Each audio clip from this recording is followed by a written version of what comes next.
kepemimpinan pemerintahan Indonesia. Kalau kita tarik ke konteks saat ini ya, dengan maraknya kepala daerah yang ditangkap KPK, karena terkait korupsi ini, Bro melihat seperti apa fenomena ini? Ya saya katakan bahwa memang terjadi degradasi moral. Makanya betul apa yang dikatakan oleh Pak Mendagri bahwa kita selalu beradaptasi dengan perubahan global. Dalam konteks perubahan global adalah hal-hal yang barangkali menjadi catatan penting, beberapa nilai-nilai yang sudah mulai hilang di level-level pemimpin di daerah. Di antaranya itu moral, masalah moral. Nah, dari sisi itulah kita harus berbenah di lembaga perlindungan kita. Ia menyiapkan kader yang akan memegang estafet birokrasi pemerintahan, memperbaiki moral, prosesnya seperti apa, nilai-nilai moral apa-apa saja, dan itu tanggung jawab kita semua yang ada di lembaga pendidikan Pamung Praja. Ini tanggung jawab moral. Oke. Itu untuk menyikapi terjadi degradasi seperti itu. Penguatan karakter tadi. Penguatan karakter itu. Voli, sepak bola, terakhir baru futsal sebenarnya. Terakhir baru futsal sebenarnya.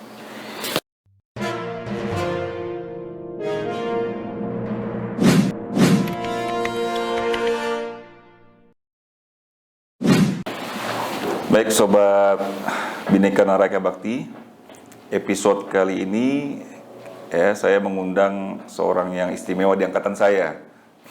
Beliau sebagai Gubernur Praja, kalau istilahnya di mahasiswa sekarang Ketua Senat, Angkatan 07.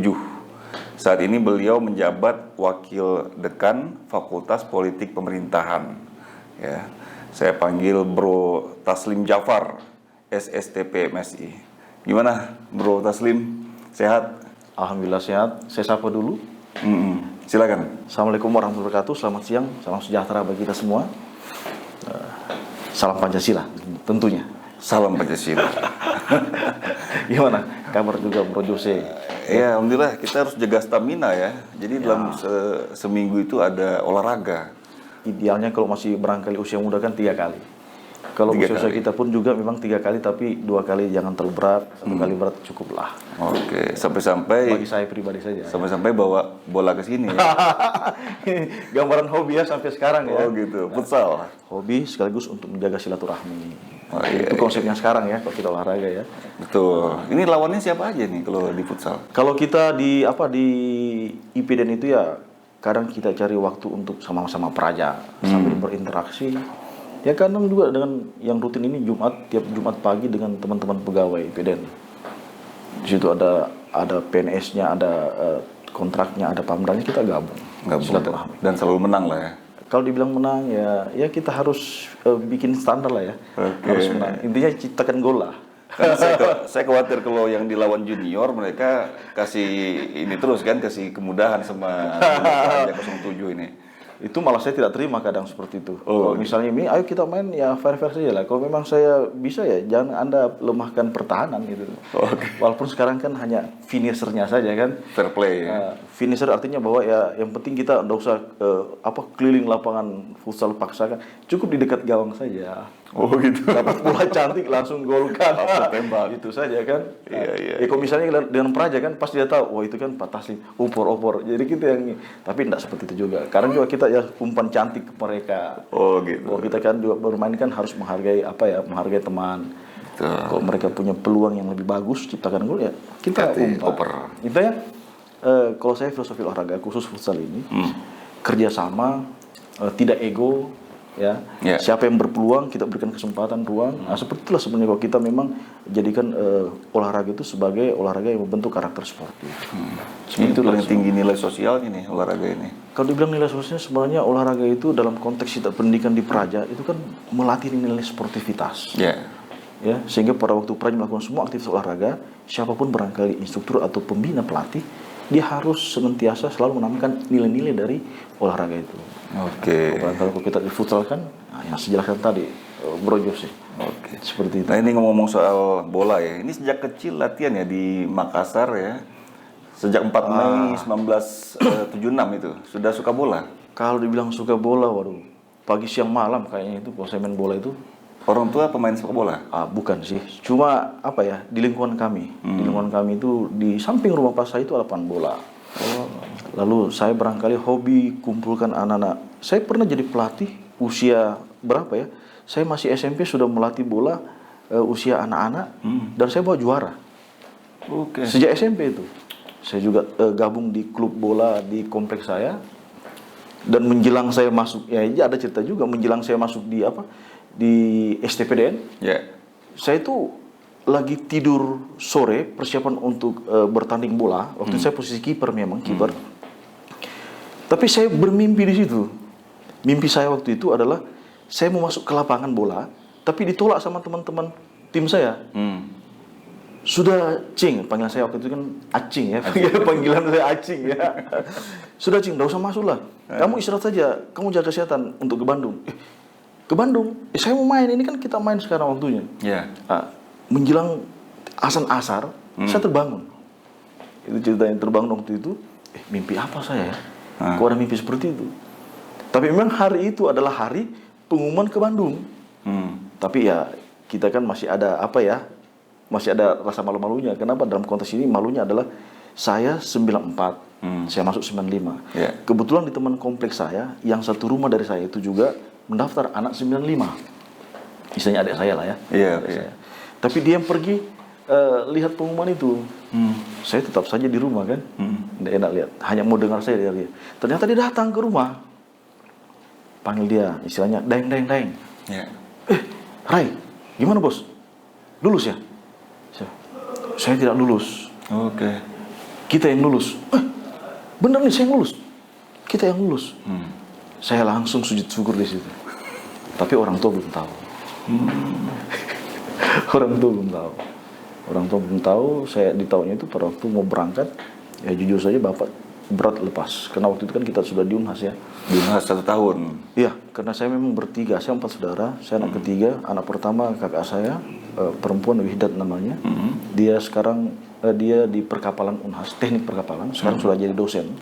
Sama suaminya juga. Lalu anak kedua, kakak saya laki-laki. Namanya sama dengan Gubernur 05. Amran juga namanya. Tapi dia Amran Jafar. Beliau di perikanan. Saya di kelautan. Jadi 3 orang itu di laut, Pak. Di laut. Jadi sebenarnya kami cinta bahari, sama dengan background kita sekarang ini, keluarga yang cinta bahari lah. Cinta bahari. Tapi karena barangkali masalah ekonomi, sehingga dalam konteks ini masalah ekonomi yang pertimbangan adalah bapak itu adalah pegawai BUMN yang dirumahkan sama ibu. Sama ibu dipensiunkan dini lah ya, karena memang perusahaan sedang dalam keadaan menghadapi masa krisis ya. Lalu saya pertimbangkan juga bahwa kakak membutuhkan dana yang cukup besar karena dia kan di perkapalan. Kakak yang kedua juga di perikanan karena praktiknya kan ke laut. Apalagi saya juga kan di laut juga kan. Sehingga saya berpikir bahwa cari solusi alternatif. Makanya saya pun mencoba itu karena sudah mendapat gambaran tentang IPDN dari beberapa momen yang tidak sengaja. Jadi lulus lah ya, sujud syukur, lulus, berangkatlah ke Bandung, jadi Praja STPDN Angkatan 07.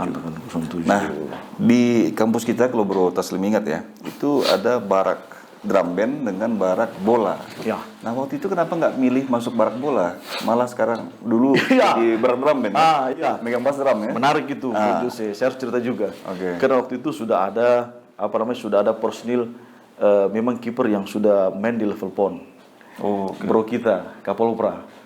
Denver itu kan sudah, dan saya memang posisinya kiper. Tapi ternyata kiper ada lagi yang lebih ahli. Bro Denver. Makanya saya ambil ke drum band lah. Itu pun juga sebenarnya drum band kan diarahkan senior. Karena waktu itu kan background kita kan Polpra enggak jadi. Betul. Akhirnya Sino mengatakan daripada tidak ada background, tidak ada kegiatan, sudah masuk drum band saja lah. Kita terlanjur masuk drum band gara-gara color guard Muda Praja, ya enggak? Ini kalau ada kata-kata terlanjur, artinya memang Bro Jose dalam keadaan tertekan juga pilih drum band. Terlanjur kan, masuk color guard, dipaksa masuk drum band kan, ya udahlah, masuk aja sekalian kan. Semua kader Polpra wajib ya. Wajib masuk jadi color guard ya. Yang color guard itu. Walaupun resikonya ada malu karena kita pakai rok setengah ya. Tapi tampil di istana. Tampil di Taman Mini, tampil di istana. Itu nilai lebih, Pak. muda praja tapi sudah tampil di istana. Oke, nah ketika masuk pengkaderan nih ya artinya di angkatan 07 pun juga mengenal Bro Taslim yang disiplin, ya, kemudian juga berani mengingatkan teman-teman. Ini gimana proses ketika itu ya? Saya lupa ingat soalnya terpilih sebagai Gubernur Praja 07. Waduh, Nah, apa ya? Gimana ceritanya? Saya sebenarnya tidak bermimpi untuk itu. Bagi saya itu jabatannya sangat prestisius, apalagi waktu kita capra itu lihat figur yang memang performanya itu ya cukup ideal lah ya. Ya. Keamran ya. Polpra backgroundnya dia tali putih, lalu dia pakai Nestel 2. Sempat juga lewat beliau itu, gagah juga ini ya. Seandainya saya bisa, itu saja, nggak ada yang lain gitu. Iya. Apalagi waktu itu saya ikut proses penggeledahan Polpra, sudah pita besar, tapi nggak jadi juga. Makin tidak ada harapan lagi kan? Ya sudahlah. Iya, nama hilang ketika penggeledahan itu. Nama hilang, asli hilang. Saya sama waktu itu saudara kita Bahtiar yang tinggi besar juga. Tinggi besar ya. Kita sudah pakai pita besar lah. Ya. Dengan proses pembinaan yang barangkali Bro Josi juga rasakan ya, bagaimana menjadi kader Polpra ya. Balik lah gitu ya. Waktu itu juga saya ketua bara, ya cukup inilah. Ketua kontingen juga. Jadi ya beban-beban fisik dan psikologi ya namanya 3 posisi itu ya, ketua bara, ketua kontingen Sulsel waktu itu dan dan kader Polpra. Itu bagaimana itu? Iya. Singkat cerita pada waktu kita muda praja akhir mau naik menghadap praja, ya sempat juga saya drop. Jujur saja, saya cerita di sini lah ya. Sampai kita ke lantai 3 lah istilahnya ya. Ada teman yang aja ya untuk keluar dari pressing itu ya, stresnya itu. Ya sempat juga lah defisit kecil-kecil lah ya. Yeah. Tapi saya tetap ikuti siklus. Oke. Jadi setelah apel malam ya ke lantai 3 lah ya. Pas saya ke lantai 3 itu, ternyata di situ sudah banyak perlengkapan juga. Ternyata kayaknya dari senior juga ya. Ada kasur, ada lampu yang bisa on off. Saya memang ada kayaknya memang dari dulu ada di lantai 3 itu di kayak atas ya. Yeah. Ya sudahlah. Tapi pada waktu aerobik saya turun. Ikut aerobik. Ikut. Yeah. Nah, ikut proses drum band itu. Naik kita Madya Praja kita dipisahkan baraknya ya. Kita dipisahkan baraknya di barak kalbar atas. Iya. Dan, Saya bawah. Bapak kalbar bawah kan. Yeah. Nah, waktu itu ada perubahan nomenklatur Wahana Bina Praja. Oke. Dengan konsep di mana level muda Madya, semua Wisma bukan lagi komando yang memimpin barak itu. Apalagi kita di barak level muda Madya Nindya Praja, bukan lagi senior ya. Yeah. Dulu kan senior, tapi teman sendiri yang dipilih secara demokratis. Itu kan konsep waktu itu ya. Nah, sehingga saya cukup trauma juga dengan Manggala Kopra saat itu ya, di hal-hal tertentu ya, bahwa waktu proses tertentu harus ada kakak asuh lah, mohon maaf kalau saya salah, lalu ada backing lah istilahnya ya. Oke. Sehingga saya cukup trauma dan saya mendengar ada hal seperti itu untuk pemilihan, ya saya buat deviasi lagi, Bro Jose. Dalam artian bahwa saya tidak usah dilihat bagus lah sama teman-teman. Apa yang saya lakukan setelah selesai kuliah, saya pergi ke rumah dosen. Pergi istirahat di salah satu rumah dosen dari Sulsel ya kebetulan ya. Kerjaan saya itu selesai kuliah ya makan siang di situ, istirahat. Kebetulan ada kamar belakangnya ya. Kebetulan juga anaknya teman kita lah, teman angkatan juga. Menjelang apel malam baru saya pulang ke Wisma. Pas mau apel malam saya langsung nyusup di situ. Hadir kan? Itu 1 minggu kalau tidak salah sebelum proses pemilihan kepala desa. Intinya gini, saya tidak mau dapat pilihan baik lah teman-teman. Biar teman-teman lihat, ini Taslim jelek sekali nih, kok begini sifatnya ya. Mentang-mentang nggak jadi Polpra kok degradasi seperti itu. Tapi saya tidak tahu bagaimana di kalbar atas itu. 1 minggu berjalan seperti itu, tiba-tiba suatu malam saya kembali, lalu apel malam, lalu kembali ke Wisma ke dalam. Di situ sudah terpampang kepala desa Taslim, sekdesnya siapa? Gita Pati juga. Made. Bukan, maaf. Siapa? Fami. Bukan. Syarudin. Oh, ya. Syarudin. Itu strukturnya kalau nggak salah ya. Oke. Saya kaget. Kok saya? Oh iya, teman-teman. Oh ini sudah aklamasi nih kita pilih. Aklamasi. Oh, kok bisa? Oh sudah Lim. Pokoknya semua sudah Lim. Kamu saya. Aduh, misi saya gagal. Akhirnya waktu itu dapat informasi segera setor nama. Di Sekda Wahana Bina Praja 05 waktu itu Kak Nur kalau saya Nur Okto ya kalau nggak salah nama beliau. Kami setelah di situ. Okto Nur Arafat. Nur, betul. Nah, singkat ceritanya ya kami dapat emblem mangkok. Itu barangkali pertama kali Madya Praja pakai mangkok ya. Iya. Nah, di situ jadi semua kepala desa menggunakan mangkok, termasuk kita Madya Praja. Nah, dari situlah kita ada kegiatan-kegiatan. Jadi teman-teman waktu itu agak kurang difungsikan lagi posisinya sebagai kader komando ya. Oke. Jadi kepala desa yang bergerak untuk membantu membina teman seangkatan, lalu membantu pengasuh. Alhamdulillah setiap ada kegiatan-kegiatan tertentu di mana ada semacam kompetisi, Kalbar Atas bisa menang lah ya. Bro Jose, mohon maaf ini ya. Ya. Iya. Lalu pada waktu ada status disandang untuk menjadi kepala desa teladan, ya alhamdulillah waktu itu saya terpilih, dipercaya ya sebagai kepala desa teladan. Ya di situlah barangkali mulai Nama naik lah ya. saya sebenarnya tidak melihat itu. Saya ya apa adanya, saya ya itulah. Iya, iya. Saya tidak berubah karakter karena ingin sesuatu posisi jabatan tertinggi, apalagi jadi Gubernur Praja itu. Di Madya Praja itulah saya bermimpi menjadi Manggalapati. Di Madya Praja. Kok bisa seperti ini? Waktu itu berproses kembali, bukan lagi sesama angkatan yang menjadi pemimpin di barat lah ya. Oke. Dikembalikan kepada kader-kader komando lagi lah. Jadi saya swasta kembali kan? Saya swasta lagi. Iya. Cuma pada waktu itu entah kenapa setiap ada masalah di angkatan kita, pengasuh itu komunikasi ke saya.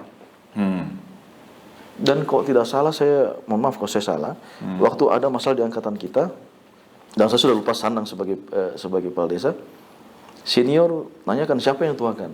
Dari belakang kan sudah terdengar buk buk buk. Di belakang ngomong teriak, "Siap, nama saya Taslim." Loh kok saya? Kan sudah ada kader dari komando kan yang kembali kan. Ini saya dipanggil ke belakang, sedikit dibina lah sama senior itu. Satu sisi ada kecewa, kenapa harus seperti ini sih? Ya. Tapi sisi lain, oh teman-teman ternyata istilahnya masih ada semacam pernyataan menuakan kita lah. Oke, itu kan semacam semacam pengakuan sosial lah ya. Oke, ya di situ saja batasnya di situ. Enaknya jadi Gubernur Praja apa? Saya nggak bisa katakan enak tidak ya, karena itu adalah amanah dan tanggung jawab moral. Gagah, keren dong. Mas tahu dua. Kalau itu saya bukan jadikan prioritas. Oke. Karena memang saya akui bahwa yang saya bilang tadi bahwa itu bukan cita-cita. Jadi Gubernur Praja bagi saya itu bukan impian dalam konteks bahwa memang kalau kita dapat mimpi 2 kali bahkan selama saya Praja. Oke. Tetapi bagi saya itu amanah. Ada barangkali tanggung jawab yang gitu, diberikan untuk tanggung jawab membenahi Manggala Praja dalam hal-hal tertentu lah. Ya. Dan saya sangat terbantu sekali dengan teman-teman fungsionalis pada saat itu. Saya bisa belajar berdemokrasi seperti apa, saya belajar berinteraksi dengan teman-teman seperti apa.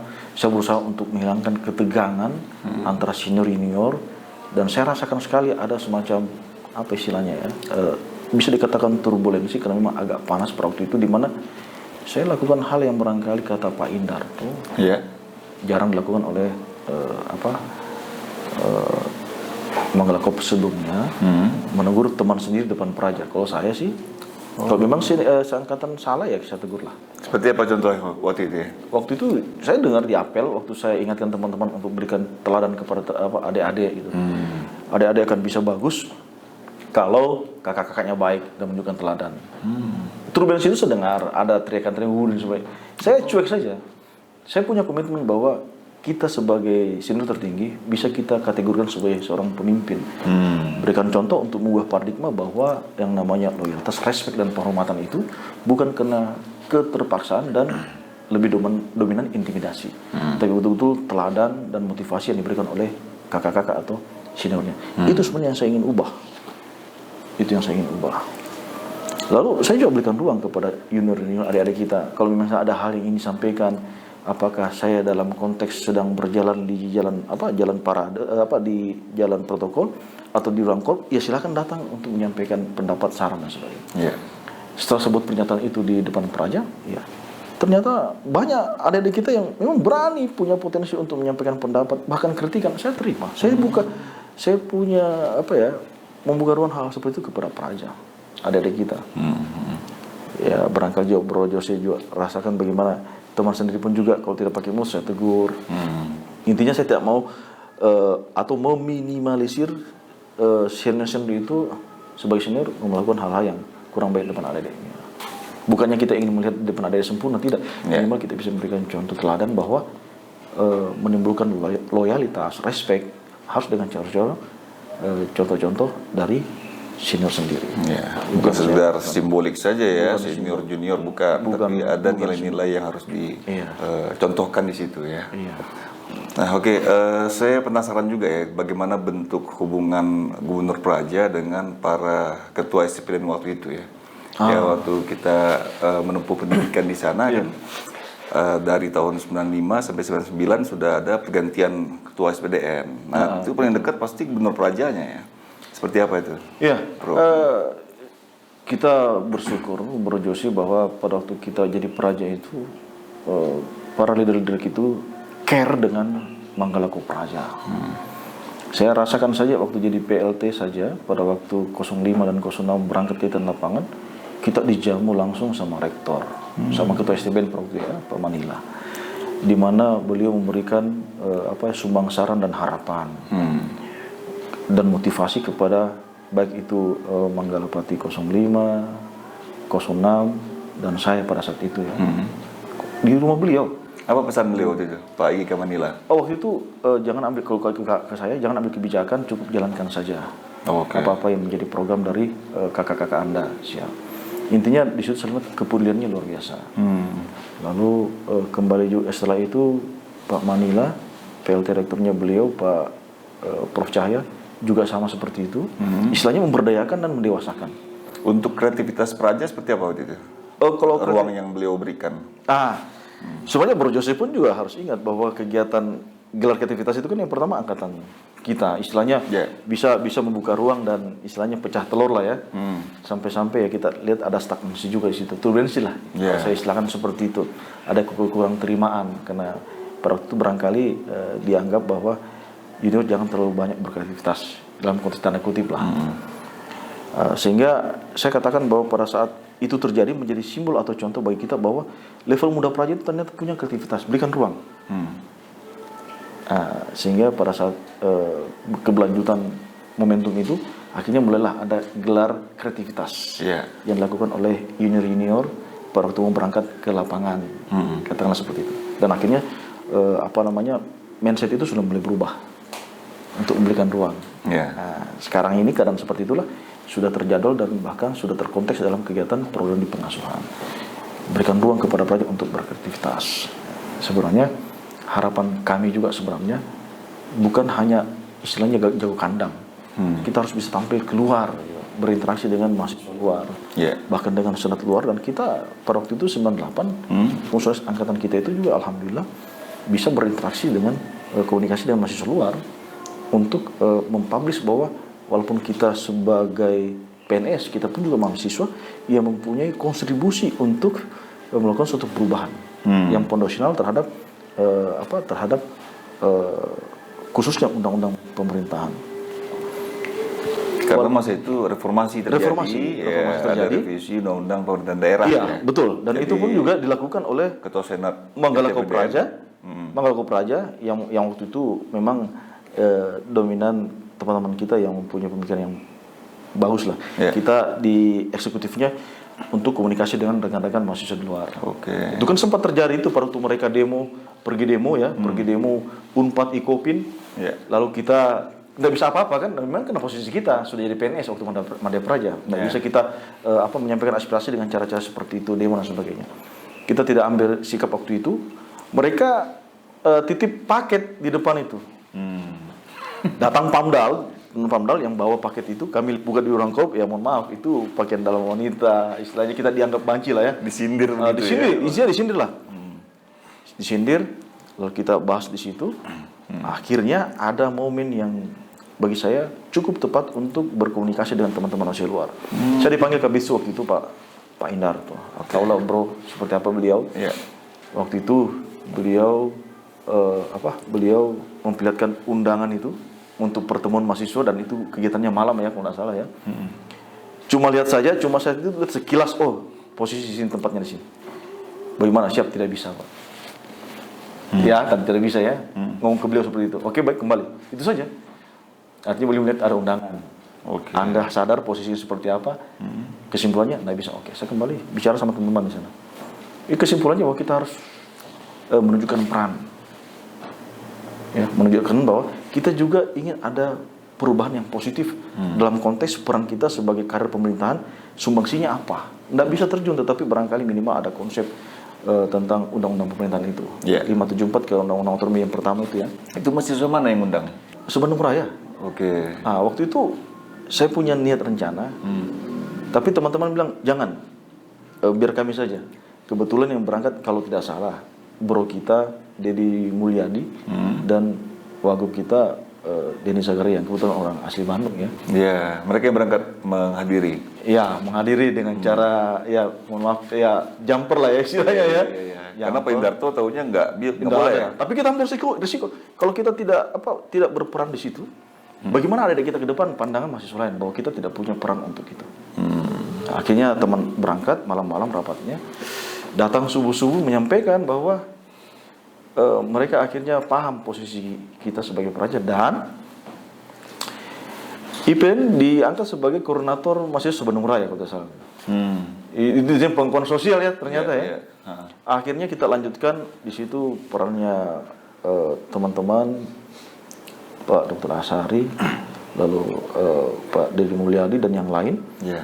Untuk membuat suatu kegiatan di mana inisiasi kita kerjasama kalau tidak salah dengan ada IIP-nya, ada juga Korpri-nya, ada kan seminar nasional untuk undang-undang itu, perubahan undang-undang 574 ya, jadi undang-undang daerah pertama. Tuan rumahnya kita lagi. Tuan rumahnya kita dan kita undang mahasiswa. Jadi secara elegannya ya, di ruang akademis. Bahwa inilah sumbangsi kita memfasilitasi untuk ada perubahan. Itulah barangkali peran kita. Peran kita. Itu level itunya ya. Masuklah ke krisis ekonomi yang kita rasakan sekali, di mana pada saat itu pada waktu kita makan hilang namanya alat makan, sendok hilang, barangkali Bro Josi ini. Kalau saya orang Padang nggak masalah sendok hilang. Tinggal cari cobokan aja ya. Oke. Saya lihat keadaan seperti itu, saya di meja kopi itu saya tidak makan, saya turun ke bawah. Kenapa bisa? Saya cek langsung kenapa bisa tidak makan. Kita paksakan dan saya minta tolong teman-teman fungsionaris itu kasih sendok lah ke teman-teman biar mereka makan walaupun jumlahnya kurang dan masih ada sih tersisa dan memang hilang sendok itu barangkali oknum tertentu yang nakal-nakal dianggap mafia itu sendok. Bukan mafia, barangkali dia bisa uangkan ya karena krisis ekonomi. Puncaknya itu lonceng kita hilang juga, lonceng di meja kopi juga hilang kan, sempat hilang itu. Kan kita bingung pakai apa kita pukul lonceng untuk mulai makan, akhirnya saya pakai ini aja, saya pakai gelas. Ting ting. Tapi akhirnya ketemu ya loncengnya? Bukan ketemu, beli lagi. Beli baru. Betul-betul dikiloin ya? Iya benar. Itu krisis ekonomi dulu. Makanya itulah histori kita usulkan ada tempat sendok. Kenapa? Pada itu kan akhirnya Praja diarahkan lembaga untuk membawa sendok sendiri kan. Pada waktu itu terjadi ke tempat ibadah di gereja, di masjid salat atau gereja jatuh sendok misalnya, kan malu juga. Akhirnya kita inisiasi untuk buat tempat sendok itu. Banyak sih cerita-cerita gitu. Menarik ya, suka duka jadi gubernur Praja waktu itu ya. Kok banyak sekali sih bro, bangkai karena waktu saya tidak sempat cerita. Di La Sitarda juga kita punya pengalaman menarik. Ada semacam ketegangan juga dengan Danki dan akhirnya karena ada ego alma mater ya. Ego, saya rasa bukan ego alma, bisa juga arah sana. Tapi yang paling intinya mereka paksakan kita untuk melaksanakan kegiatan yang mereka sudah tetapkan. Padahal kan lebih banyak ke kerja bakti lah, karbak ya, fisik. Tapi ternyata waktu kami kebetulan saya ditempatkan di Sotap Macan, kebetulan ada lokasi saya itu daerah transmigrasi dan kepala desa tidak ada, kantor desa tidak ada. Sebagai kader pemerintahan kan kita berpikir loh. Keadaan seperti ini bagaimana kita akan lakukan kegiatan yang bersifat fisik ya atau kerennya kalau zaman sekarang infrastruktur ya. Tapi kita tinggalkan tidak ada yang mengkoordinir atau pemerintahan untuk menjaga itu. Kan sama saja bohong. Akhirnya seperti apa? Akhirnya saya berjuang, ada di situlah saksi hidup di situ. Bro kita Jamal Paupra Sultra, lalu Pak Mahendarsa Komando Jabar. Saya kebetulan satu peloton sama beliau. Saya buat proposal. Saya saat berapa hari pergi sawah, lalu tidak ada kepala desa yang melarikan diri kata masyarakat. Saya buat proposal tulis tangan. Saya sampaikan ke pimpinan Danki waktu itu. Ditolak mentah-mentah. Bahkan dengan nada-nada yang inilah ya, tanda kutip. Tapi saya terus berjuang untuk ini harus ada. Nah, yang Isi pada proposalnya apa waktu itu? saya seperti kita sistematika membuat proposal ya. Ada pendahuluan. Enggak, tujuannya apa? Tujuannya adalah untuk untuk mengadakan kegiatan pemilihan kepala desa dan membangun kantor desa. Oh gitu. Tujuannya untuk itu. Ya kan, dengan alasan yang saya katakan tadi, percuma kita membuat infrastruktur atau membuat Kita buat fisik. pilkades, ya kita buat kantor. Tapi tanpa ada yang mengkoordinir masyarakat itu dalam konteks pemerintahan, ya percuma. Tidak akan ada yang menjaga ini. Ditolak mentah-mentah, yang pada akhirnya dan Satgas, Komandan Satuan Tugas yang mengepalai semua kegiatan Lasitarda itu, mulai dari udara dan Akpol, dan kebetulan itu kan leading sektornya Akpol, Kombes senior lah, datang singgah ke desa kami di Dadahub, lalu memberikan ruang kita untuk menyampaikan pertanyaan. Ya. Ada dua waktu itu pertanyaan yang berani bertanya. Yang pertama dari Angkatan Laut, Taruna Angkatan Laut, yang bertanya tentang masalah pesiar. Kenapa katanya selama kegiatan tidak ada pesiar? Yang kedua, saya beranikan diri.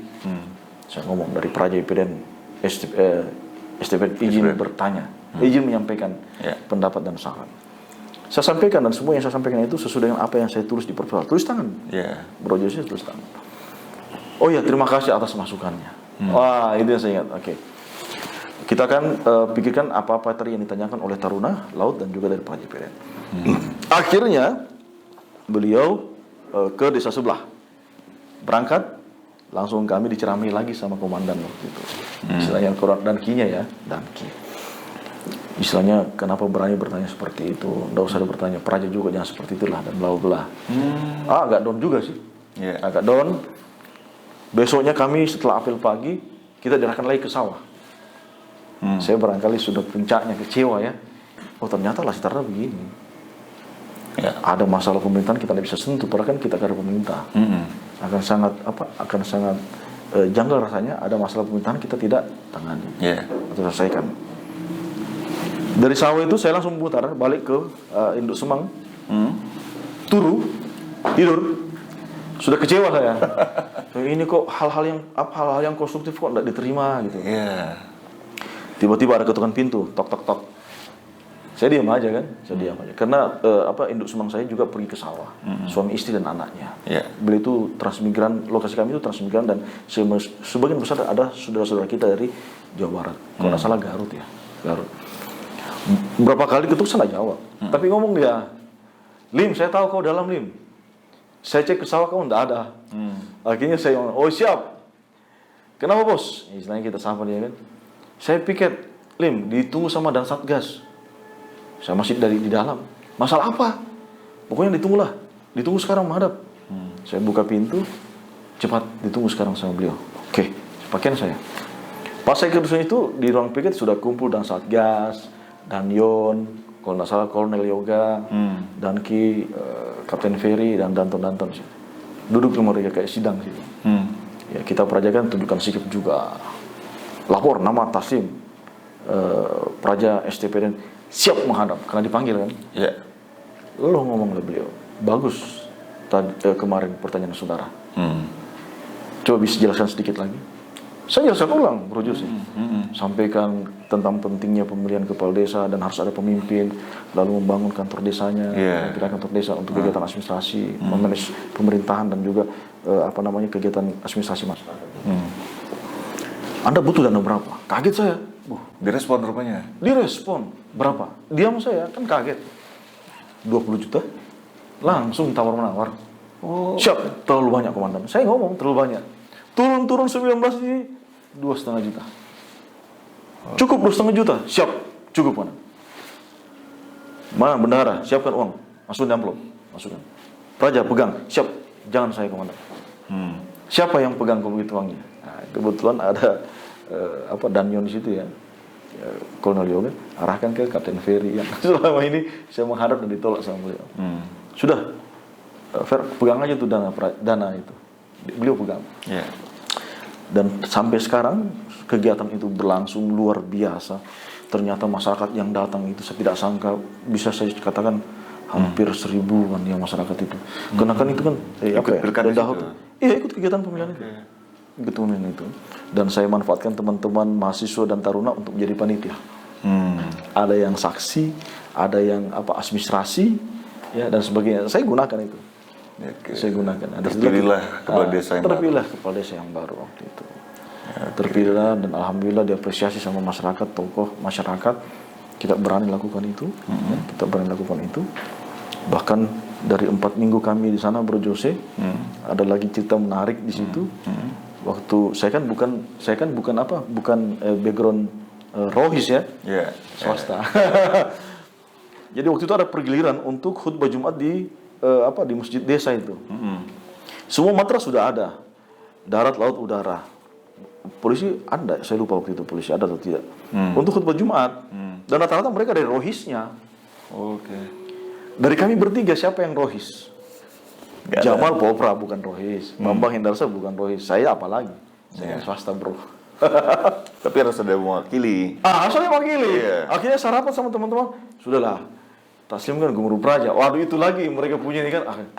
Tapi satu yang saya ingat itu dan bisa dikatakan kelebihan kita sebagai pamong ya. Kalau saya pribadi kemana-mana saya bawa buku namanya buku catatan buku khutbah. Sudah ada. Dan ceramah saya bawa itu sebagai modal. Dan juga ada kitab suci Al-Quran yang ada terjemahannya lah ya. Terjemahan. Akhirnya saya pelajari itu sejak otodidak. Jumat saya jadi khotib. Ya berhasil. Oke lah, artinya sudah lah ya gugur kewajiban ya. Gugur kewajiban kita waktu itu. Singkat cerita di bulan itu ada Isra Miraj.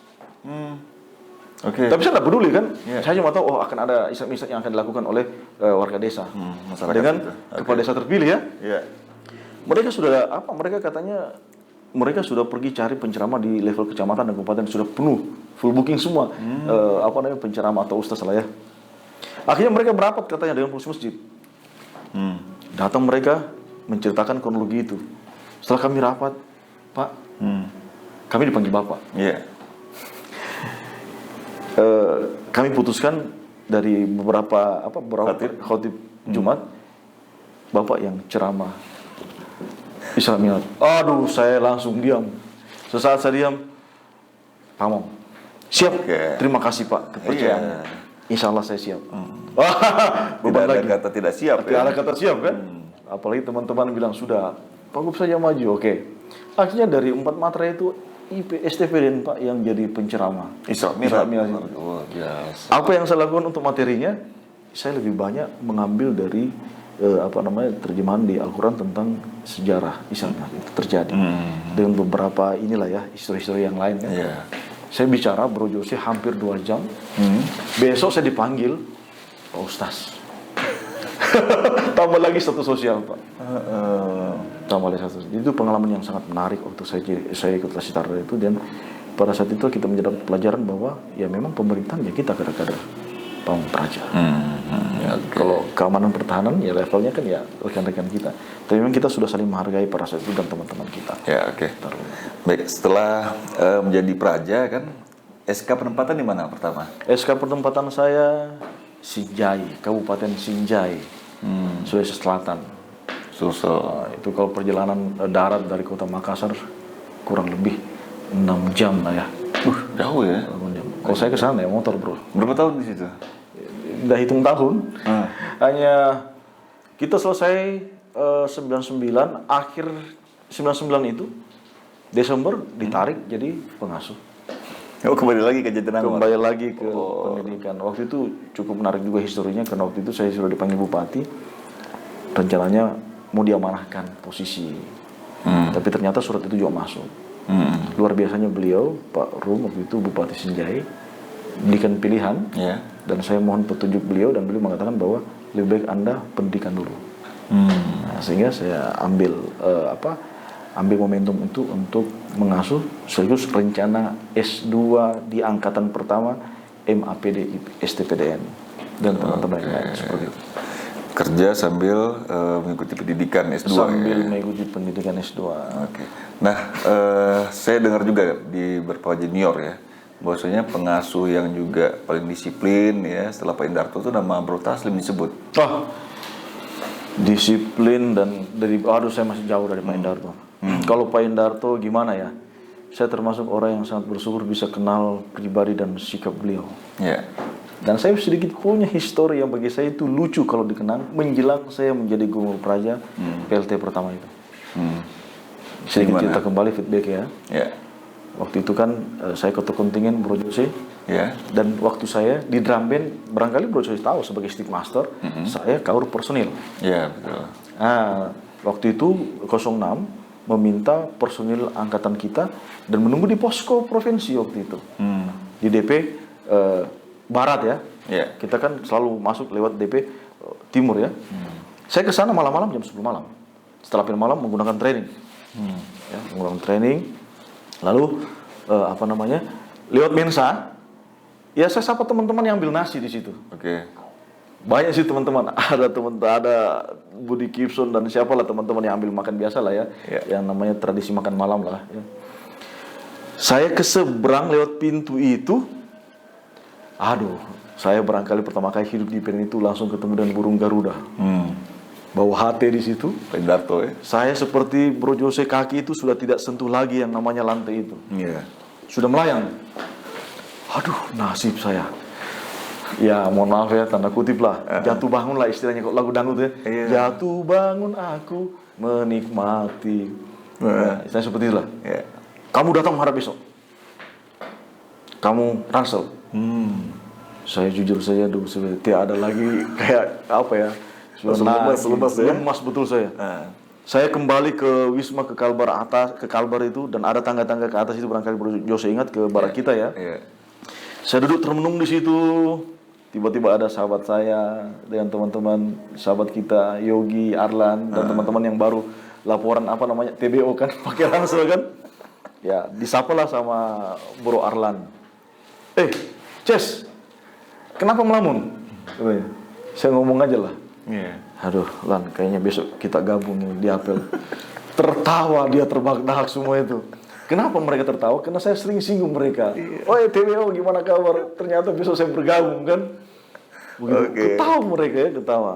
Singkat cerita besoknya setelah kuliah, karena mau hadap sama beliau, saya kan ketua kontingen itu statusnya. Bagaimana nanti saya ambil ransel ke ruangannya beliau, lalu bawa ransel dilihat sama praja kan tidak enak kan. Akhirnya saya ke barak dulu, keluarkan saya punya buku-buku itu, baru bawa tas kosong menghadap. Sampai mana menunggu, keluarlah Manggala Pati, Gubernur Praja 06 dan wakilnya dari ruang beliau. Ada apa, Lim? Yang sapa Wagub Kak Jasmun. Ada apa, Lim? Siap, ada masalah Bang dengan Pendarto. Oh, masalah apa? Siap. Lewat Mensa. Oh, ya semoga ada masalah ya. Siap. Pak Gatot senyumin saja lah beliau. Akhirnya saya menghadap. Dan saya baru pertama kali mendapat masalah dan berhadapan langsung sama beliau di level India Praja. Di Muda Maria tidak ada, aman-aman saja. Paling hanya senior saja ya. Apalagi waktu itu kan ketua barak, ketua kontingen, habis kita sama senior. Oh, mohon maaf senior. Bercanda saja. Tapi itu mental saya makin kuat. Makin kuat. Menghadap sama beliau, saya tidak tahu bahwa menghadap itu harus berdiri hormat dan lain sebagainya ya. Saya langsung mau duduk. Marah. Ngamuk Indarto. Marah. Ya barangkali bawa tahu lah istilahnya. Sudah stres saya itu, sudah gemetar itu. Saya langsung lihat di situ banyak juga nempel-nempel di situ sama papan nama kan. Dalam hati saya, semalam saya lewat bawah Mensa tidak pakaian dinas, tidak ada yang disita identitas diri, hanya karena saya pakai training kan. Kenapa saya kesini ya? Akhirnya langsung beliau, masalah apa? Siap, izin menyampaikan Pak, masalah lewat bawah Mensa semalam. Oh kamu? Teleponlah beliau Mensa. Waktu itu kan masih telepon ini ya, telepon jadul dan tapi kedengaran. Mensa, di sana apa ada tulisan pelajaran lewat? Siap, tidak ada Pak. Terdengar ya, saya. Tolong buat tulisan itu dan saya bantu tegakkan aturan itu. Nah, di situ langsung telepon. Disitulah saya dapat nilai dari beliau. Saudara, saya tidak tahan apa-apa, tapi saudara datang menghadap. Dalam hati saya, waduh ngapain saya datang menghadap ya? Dalam hati tapi ya.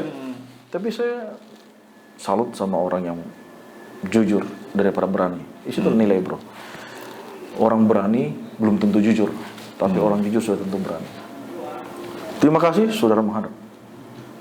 Silakan Anda menyesuaikan. Woi, langsung patah-patah. Marah tuh ada serahkan laporan saya. Beliau ambil sikap juga bro. Berdiri beliau, dihargai gitu. Kembali tempat. Siap, kembali tempat. Lega sekali. Lega, betul-betul plong. Saya ke ruangan sebelah itu, ada ruangan eskul di situ kosong. Saya sujud syukur di situ. Alhamdulillah Pak Jadi. Itulah singkat cerita waktu itu saya dilantik pertama jadi PLT, sudah diproses di pengasuh putra, pengasuh putri menghadap sama beliau, bertanya kenapa siap saya diarahkan pengasuh putri untuk menghadap Bapak. Kamu yang calon gubernur Praja, siap. Oke, selamat. Itu saja. Apa namanya? Anda tahu apa di Sulsel itu? Siap. Nepotisme tinggi. Anda bisa ada api itu? Siap. Bisa Pak. Oke, selamat. Besok Anda dilantik. Itu aja. Dari beberapa sikap beliau itu sebenarnya kita sebagai kader Pamong Praja banyak yang kita bisa ambil nilai-nilai dalam bentuk komitmen, dedikasi, dan integritas. Oke.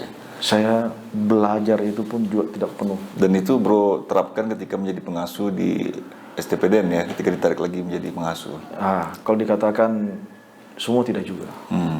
Karena ya memang kita akui bahwa lebih dominan kan diri kita. Banyak figur-figur yang kita bisa jadikan, apakah kepemimpinan level nasional barangkali, dan juga level di pendidikan kita, histori dan sebagainya, untuk menjaga marwah itulah. Kita pertahankan hal-hal yang sikapnya bukan idealisme sih, tapi idealnya seperti apa. Nah, ketika jadi praja ya menjalani pengasuhan dengan praktisi pengasuh ya, itu di mana bedanya yang Bro Taslim merasakan ketika itu? Di sisi mana? Ya, artinya kalau kita jadi praja kita nurut aturan ya. Oh iya benar. Tapi ketika jadi pengasuh kita yang menjalankan aturan. Ada memang benar ada memang beban yang diemban oleh pelaku manajemen. Di antaranya adalah ini kan lembaga pendidikan bro. Ini milik publik. Dan negara mengamanahkan Kemendagri dalam hal ini lembaga pendidikan kita untuk mencetak kader Pamong Praja yang menjadi penerus estafet birokrasi di negara kita. Itu saya rasa menjadi mindset bagi pelaku manajemen di lembaga pendidikan Pamong Praja. Sehingga kita breakdown pada waktu praja kan kita hanya melaksanakan apa yang diprogramkan. Tapi kalau kita sudah menjadi praktisi, kita harus menjaga ritme itu. Ritme itu pun juga berproses pengaruh internal dan eksternal. Sehingga ya kita dituntut untuk menjaga marwah itu dan butuh konsistensi di situ. Itulah beban yang dipegang oleh praktisi. Jadi berbeda bro, berbeda. Ya, yang mohon maaf barangkali alumni-alumni juga pernah mengetahui bahwa memang saya cukup tanda kutip lah keras lah ya. Karena memang pada waktu berbeda waktu praja ya saya jujur jarang sekali sentuh sini junior dulu.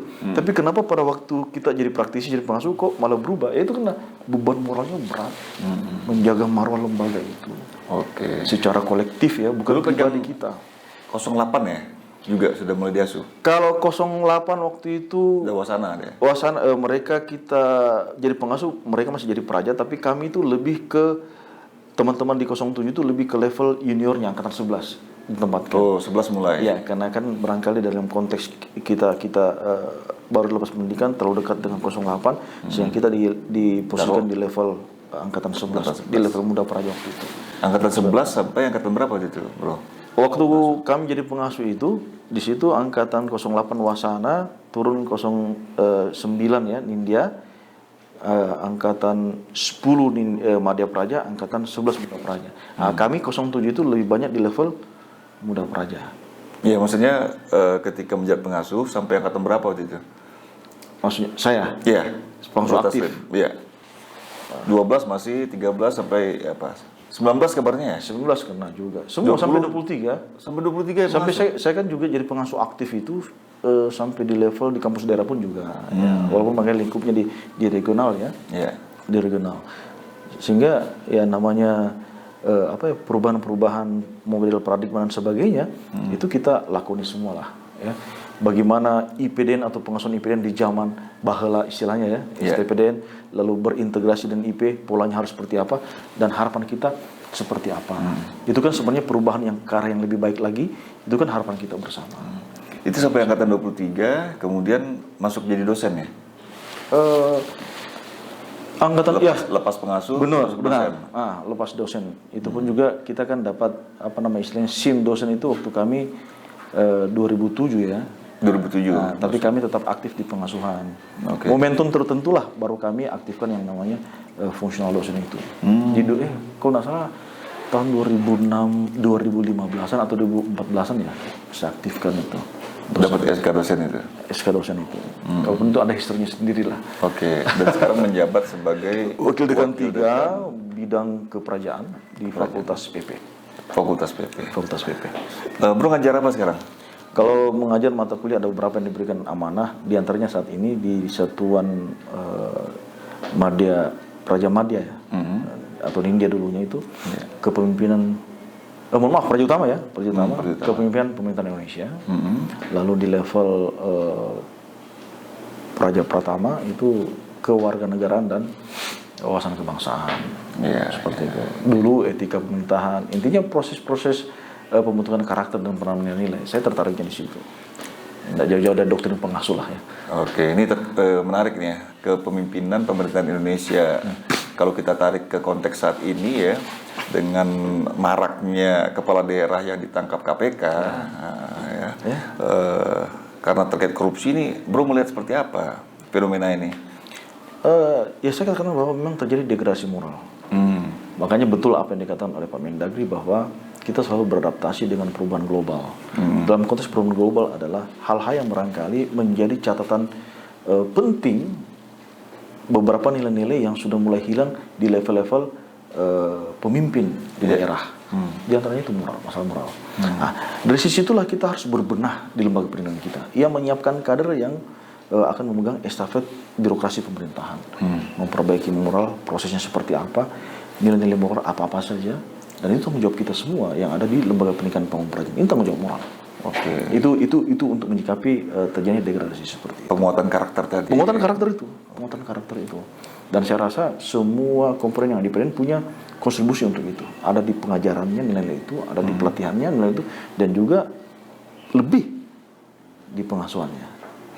Seperti itu, Pak Jose. Oke, itu untuk penyiapan kader-kader yang akan duduk di kursi pamong ya, daerah ya. Nah, dengan kondisi kepala daerah yang diambil dari demokrasi ya, ini seperti apa yang harus dimasukkan ya? Teori-teori seperti apa yang dimasukkan? Artinya mereka pemilihan secara demokratis ya? Iya, mereka nggak melalui pendidikan karakter di sekolah pamong ya. Sehingga tanggung jawabnya kita sebagai kader Pamong Praja yang akan bertugas hingga pelosok Nusantara, kita harus mengedepankan pendidikan politik yang positif dan konstruktif kepada masyarakat. Bagaimana idealnya memilih pemimpin yang pro terhadap masyarakat itu. Itu tanggung jawab moral kita. Dosen mengarahkan pelajar untuk membentuk mindset dan memberikan pendidikan politik kepada masyarakat. Itu beban moral kita. Jadi tidak main-main negara ini mengurusnya, Pak. Bro Jose. Seperti itu. Sehingga ya pada akhirnya, dan memang butuh waktu, akhirnya masyarakat sadar untuk memilih pemimpin yang baik itu, karakter apa sih yang harus dipenuhi itu. Dan saya rasa sekarang masyarakat sudah sangat kritis. Kenapa? Karena mereka sudah terpampang apakah rekam jejaknya melalui media, lalu histori riwayat mereka dalam bekerja di dunia pemerintahan maupun dunia politik, dunia politik itu sudah terpampang jelas, dan masyarakat tinggal memilih.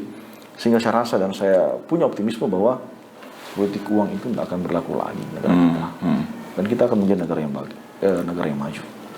Jadi artinya para alumni jadi duta integritas ya. Itu yang kita harapkan masyarakat kita. Oh sebenarnya optimis di situ ya. Saya optimis. Yang memang the founding father kita mengembalikan kejayaan sekolah Pamong itu setelah APDN yang terdiri dari 20 daerah dan disatukan kembali. Nilai itu pasti yang lebih dominan untuk menyamakan persepsi nasionalisme, integritas, dan membentuk jiwa kenegarawanan Pamong Praja. Itu amanah yang sangat mulia. Baik, luar biasa. Ya, teman-teman, ya, sobat Bhinneka Naraka Bakti, demikianlah bincang-bincang kita dengan Gubernur Praja Angkatan 07, ya, Bro Taslim Jafar, SSTP MSI. Bro, terima kasih. Sama-sama, Bro Jose, sudah atas jadi waktunya, ya, sehat dan sukses. Ya, kita sampai jumpa lagi. Terima kasih sudah menonton.